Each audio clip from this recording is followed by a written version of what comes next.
नवरात्र देवीचे 7वे रूप कालरात्री एकवेणी जपा कर्णपुरा नग्ना खरा स्थिता लंबोष्ठी कर्णिका कर्णी तैलाभ्यक्त शरीरिनी वाम पादोल्ल सल्लोहलता कंटकभूषणा वर्धन मूर्धध्वजा कृष्णा कालरात्रीर भयंकरी ही दुर्गेची 7वी शक्ती होय। सर्व संहारक प्रलयंकारी स्वरूप कालरात्री म्हणजे रौद्री तपोरता देवी तामसी शक्तिरुत्तमा संहारकारिणी नामना कालरात्रींच ताम बिंदुः रौद्ररूप धारण केलेली तपश्चर्य त्रममान संहारक अशी ती तामसी शक्ती तिला कालरात्री म्हणतात। ही चतुर्भुजा आहे। उजव्या हातांची वरमुद्रा व अभयमुद्रा आहे। डाव्या हातात तलवार व लोखंडाचा काटा आहे।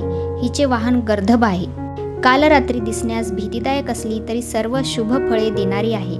हिला शुभंकरी या नावानेही ओळखतात। असे मानले जाते की पार्वतीने शुंभ आणि निशुंभ या राक्षसांना मारण्यासाठी तिची फिक्कट त्वचा काढली होती, त्यामुळे तिची त्वचा काळी पडते। देवी लाल रंग आणि वाघाची कातडी असलेल्या पोशाखात दिसते। दुर्गा पूजेत 7व्या दिवशी हिची पूजा करतात।